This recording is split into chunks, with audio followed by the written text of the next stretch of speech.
ሲቀጥል ሴት ፖሊስ ነች እኔ ማስወጣት የምችለው እኮ ሲቀጥል እንደዚህ የሚባል እኔ ራሴ አንጠልጥዬ አወጣሻለሁ። ባይዘው እስቲ አውጣኝ አዩ እኔ እመታሻለሁ መምታት ካለብኝ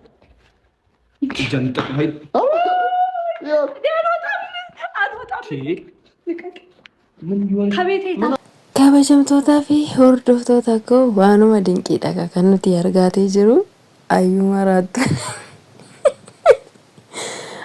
maraattu jechuun kun hafaa hin jiru waan baay'ee takka nama dhibuudha jechuudha. Nagaan isiniif haa ta'u akkam jirtu fayyaa qabdu nagaa keessanii kabajamtoota hordoftoota koo an nagaa kooti galata rabbi isuma dhugaa waaqaa dubbachuuf jechuudha. Isa immoo viidiyoo isa kanatti immoo jechuudha garaadhuma koo na dhukkube kolfa garaadhuma koo dhukkubsadheen dhufe isa dhugaa waaqaayi maaliifin bakka yoona bakka faniidha mucattiin jechuudha. Geetaan bakka በጣም ነው ግርም ማለች bakka yoona konfidensiin ishiiyyuu bakka nama dhiba jechuudha. Isa dhugaa waaqaa dubbachuudhaaf baay'uma takka nama dhiba konfidensiin ishii.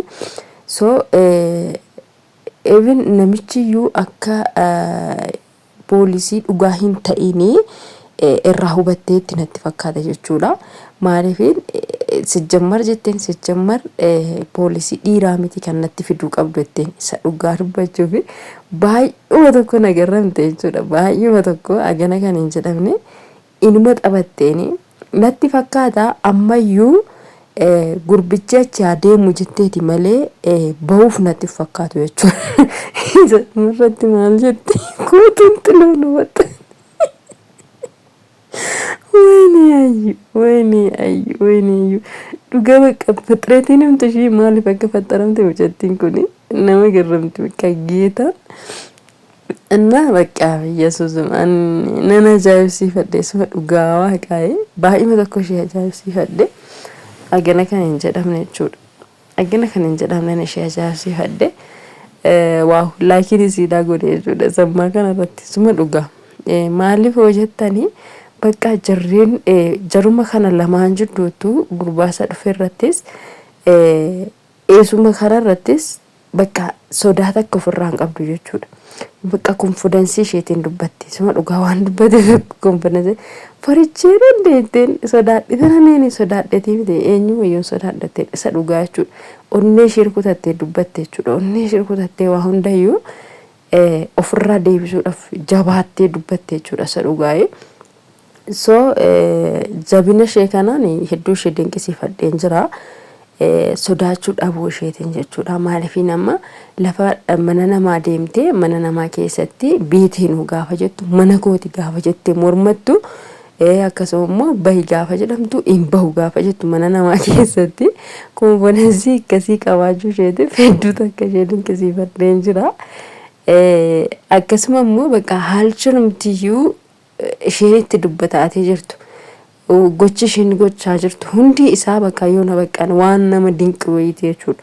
Waan baay'ee takka nama kofalchiisu wayiti na baay'uma tokkoon kolfe jechuudha. Sallanaa kanatti suma dhugaa dubbachuu fi baay'uma tokkoon kolfe mucaadhaan maal barbaaddetee gaafatee maal barbaaddetee naanine ati jetteen maallaqa kan ji'a ja'a gaafa naa kaffaltu asbeezaa mana keessaa hunda gaafa naa guutu maal yaaddetii akkasuma mooyyuu mucichikaa bakka natti toltadhe natti fakkaata baay'ee namni gaafa nama laalu amma fakkeenyaaf nutuyyuu amma viidiyoo kanarratti namoonni baay'een keessan namni isinitti hojiin ishee kun namni isinitti tolu jiraachuu danda'a.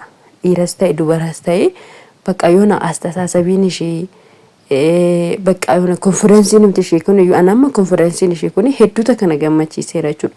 Maaliifin mana namaa deemtee hin bahu gaafa jettu bakka mana kooti gaafa jettee bakka onnee isii rukutattee gaafa irratti dubbattu konfidensiidhaan intinniidha bakka jabina tokko akka isheen qabdu argisiisa.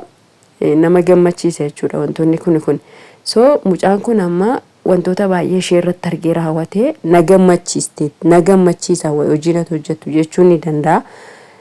Kanaafiyyuu natti toltanaan jetteetii turte. So kanaafiyyuu gaafa asbeezaa hunda mana keessa naaf guuttu gaafa mana kiraa kan ja'a naa kaffaltu achiin sanaan booda anaan akkasnaan jettee kaatee erga anaan wanta biraa keessa yookiin immoo jaalala keessa nagashitee booda har'a immoo sin barbaadu yookiin immoo bayi mana kooti gaafa naan jettu maal jechuudha naannaa miidhaa jetteeni.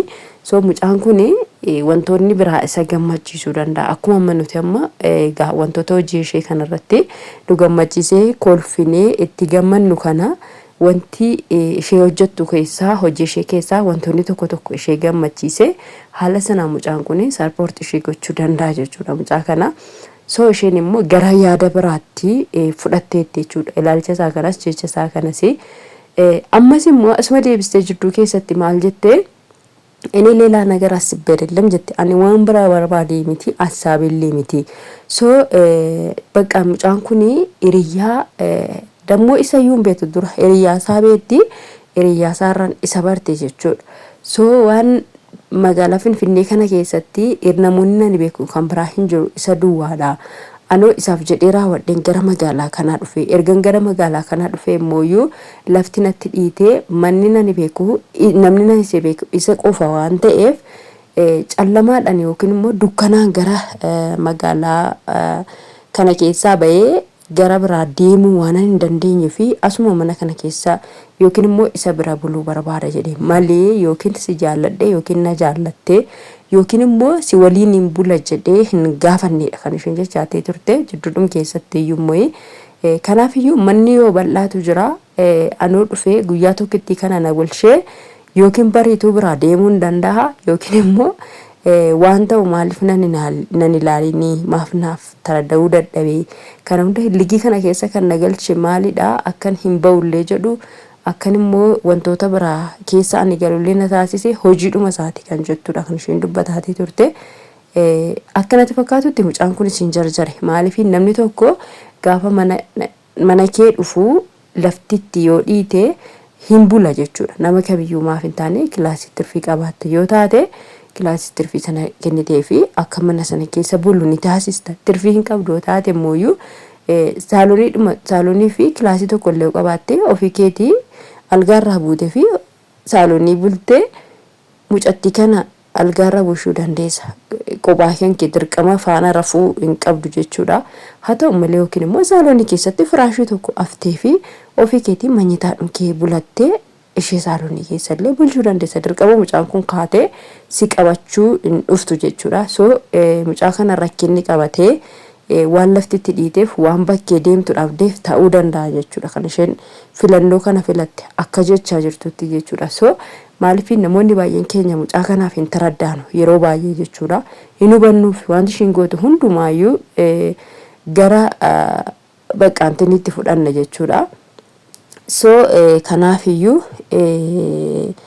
iddoo kanatti innaan itti taa'eetti yaadee jedhutti balleessas ni qabdis hin jedhu hin qabdus hin jedhu jechuudha.